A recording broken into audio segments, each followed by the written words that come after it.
Amigos, meu nome é Vinícius Talon e o processo penal não é para ingênuos. Não podemos acreditar que o processo penal realmente é efetivo, respeita o devido processo legal. Não podemos cair nesse conto, nessa fantasia de que os atores que estão no processo penal pretendem buscar a verdade real, que, como eu já falei em um outro vídeo, é impossível de ser alcançada, haja vista que o processo penal tem várias testemunhas, tem várias provas e cada uma delas será uma interpretação da realidade. É impossível atingir objetivamente, diretamente, o fato, a verdade do fato. Desse modo, acabam sendo levadas ao juiz as interpretações e ele mesmo, o juiz, vai fazer uma interpretação sobre aquele conjunto de interpretações feitas pelas várias testemunhas, pelos peritos, pelas partes e por tudo mais. Então, não dá para cair nessa fantasia de que o processo penal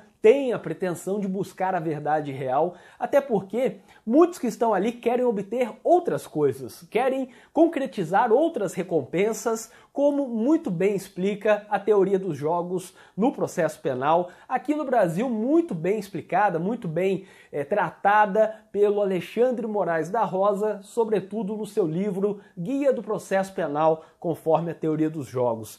Aqueles que estão no processo penal pretendem alcançar alguma recompensa. E é muito fantasioso pensar que eles querem alcançar a verdade real e que não possuem outros interesses. Normalmente, sim, possuem outros interesses porque são humanos e têm interesses diversos quando se trata da atuação, do trabalho, da atividade que desempenham, das recompensas que podem alcançar por meio dessa atuação. Não podemos acreditar, por exemplo, que as testemunhas não são nunca pressionadas, não são coagidas. Sim, isso acontece. Há testemunhas que são pressionadas, orientadas, coagidas para que em seus depoimentos cheguem a determinados caminhos, façam determinadas menções, digam determinadas coisas. Isso pode acontecer por uma orientação de um advogado, do promotor, da polícia, ou até por uma coação, o que não é tão raro quanto alguns pensam. Não podemos ser ingênuos a ponto de pensar que as testemunhas não chegam ali no processo penal influenciadas, manchadas, contaminadas com influências, com noticiários, com conversas com outras pessoas. Isso acontece sim. E devemos ter ciência também de que há juízes, promotores, procuradores, delegados, advogados e defensores públicos que são racistas, homofóbicos, machistas, intolerantes ou, no mínimo, preguiçosos, como ocorre em qualquer outra profissão. Há aqueles que têm muitos interesses ali, que querem alcançar alguma projeção, que querem alcançar a mídia, que querem aparecer em tudo quanto é jornal. Há aqueles que querem fazer um bom trabalho, sim. Há aqueles que querem fazer qualquer trabalho porque são indiferentes, querem apenas cumprir o horário, querem apenas fazer o mais formal possível, entregar qualquer coisa nesse processo, e isso acontece. Não podemos ser ingênuos de pensar que não acontece esse tipo de coisa. Assim, há juízes que condenarão porque são racistas, há promotores que denunciarão porque tem algum preconceito, há defensores que não farão a defesa adequada porque possuem alguma influência, já foram vítimas ou tem algum parente que foi vítima do mesmo crime que aquele indivíduo está sendo acusado, aquele indivíduo que o defensor está defendendo. Isso acontece sim. Com todas essas atividades, com todas essas carreiras, pode acontecer um tipo de influência pelos preconceitos. E aí não estou falando dos bons preconceitos de Gadamer, aqueles preconceitos que são prejuízos para a compreensão de qualquer coisa, mas sim os preconceitos ruins, aqueles que dizem respeito à discriminação, intolerância, racismo, machismo e outras coisas semelhantes. devemos ter ciência de que essas coisas estão aí no processo penal. Existem, por exemplo, advogados que destroem provas, existem policiais que torturam, policiais que vão pressionar até que ocorra uma confissão, até que ocorra alguma produção de uma prova ilícita e depois vão tentar dar um ar de licitude a essa prova ilícita. Isso existe sim. Há advogados que vão orientar testemunhas, há policiais que vão torturar, que vão invadir casas e dizer que o indivíduo estava na rua, e isso acontece diuturnamente. Há juízes que vendem sentenças, e você sabe muito bem dos noticiários, não apenas os mais recentes, mas também aqueles mais antigos, de juízes mais famosos que venderam sentenças, desembargadores também. Há defensores públicos que vão participar de audiências sem nem terem conversado com os réus. Eles sentam lá para fazer audiência e o réu senta do lado. Eles dão uma olhada no processo na hora da audiência, não falam nada com o réu, perguntam para as testemunhas e depois dão uma orientação para o réu, para o seu interrogatório, sem fazer o trabalho completo de perguntar ao réu o que pode perguntar para cada uma das testemunhas, se ele tem uma versão a ser montada desde já, e não apenas conversar com ele no momento do interrogatório. Há advogados que fazem isso também, não somente defensores públicos, há advogados que deixam de recorrer, que deixam de fazer habeas corpus, que deixam o trabalho pela metade. Isso existe, está aí, isso vai influenciando nos resultados dos processos. Não podemos ser ingênuos de pensar que o processo penal é apenas uma análise das provas e que, se aquele indivíduo tem que ser condenado, ele será condenado. Se tem que ser absolvido, ele será absolvido. Não é assim, porque há várias influências, há várias questões que dependem dos atores que estão atuando no processo. Isso é claro, é evidente. E se os acusados soubessem, por exemplo, que muitos dos juízes que estão sentenciando no processo penal estavam fazendo outras coisas pouco antes de começar a elaborar essa sentença. Na verdade, às vezes a sentença é elaborada até por um estagiário e depois o juiz se limita a corrigir eventuais erros de português. Será que o cidadão comum, e aí não estou falando aquele conceito de cidadão de bem, nada disso, mas o indivíduo, o leigo que está aí na rua respondendo a um processo criminal, ou sendo investigado, ou tendo a possibilidade de, quem sabe, no futuro, responder a algum processo criminal, ninguém está livre disso, o processo por um crime culposo, crime contra a honra, por exemplo. Será que esse indivíduo tem essa preocupação? E aí entra uma questão que às vezes eu falo quanto à advocacia.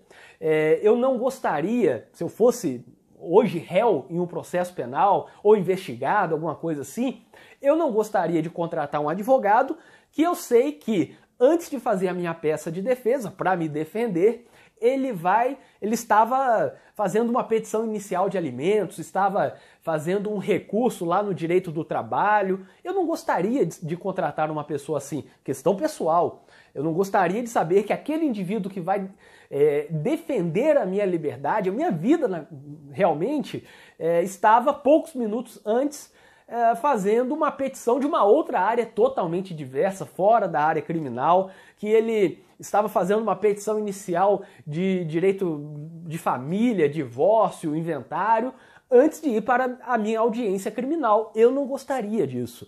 Mas uma questão que às vezes eu me esqueço de falar e que devemos refletir também são os juízes que fazem isso.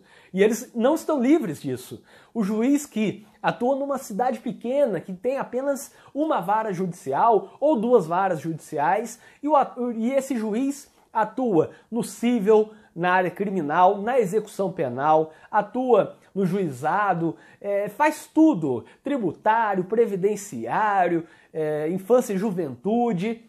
Não é raro que esse juiz, antes de dar uma sentença condenatória, que pode condenar alguém a 10 anos, 20 anos, decidir uma vida, portanto, que minutos antes ele estava, poucos minutos antes, estava fazendo um despacho de uma tutela antecipada, fazendo uma decisão da infância e da juventude, uma decisão de guarda, uma decisão sobre um benefício previdenciário, sobre uma execução fiscal. Não é raro que isso aconteça. E aí depois de atuar nessas áreas, fazer uma petição, fazer uma decisão, uma sentença para direito de família, tributário, em qualquer área diversa da área criminal, ele se vira para o lado, pega um processo criminal e começa a fazer uma sentença condenatória, ou talvez nem fazer a sentença, apenas corrigir a sentença feita por um estagiário que está no 5º ano da faculdade ou talvez no 5º semestre da faculdade, lá no meio da faculdade, e talvez esse estagiário nem tenha visto ainda a parte de processo penal, a disciplina de processo penal na faculdade. Vocês já pararam para pensar nisso?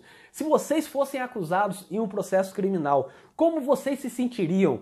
Vocês gostariam de ser julgados por um juiz que atua apenas na área criminal, que vai entender todas as possíveis nulidades que forem sustentadas pela defesa, ou vocês gostariam de ser julgados por um juiz clínico geral, que, sendo clínico geral, a probabilidade de que ele apenas siga o que diz o Ministério Público é muito maior, porque ele não tem um horizonte para criticar aquilo que o Ministério Público disse. Ele não tem um horizonte para concordar com a defesa, para pensar em uma nulidade de ofício, apreciar as provas do processo penal adequadamente, que são provas substancialmente diferentes das provas do direito de família, do direito das sucessões, dos direitos reais ou de qualquer outra área.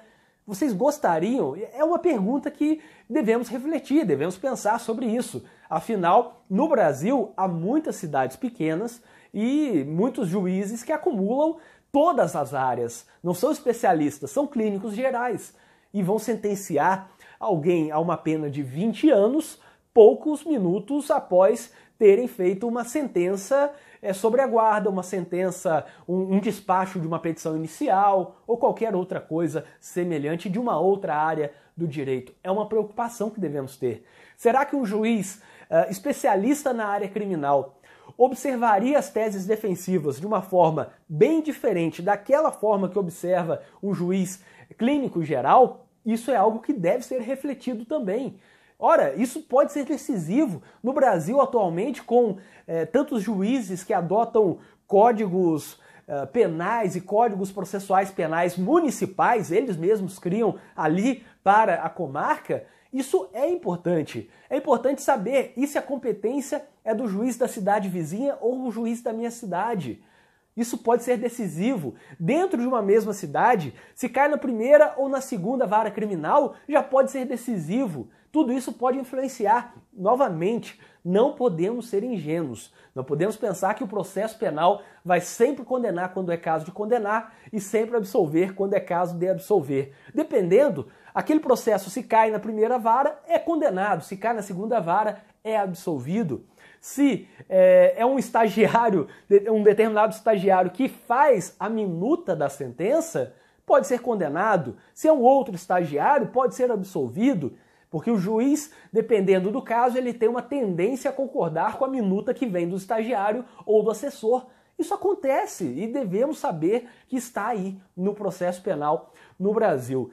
Então é algo que devemos refletir bastante. O processo penal, como eu disse, não é para ingênuos. Tudo isso está aí em algum lugar, pode estar na sua cidade, pode estar na minha cidade.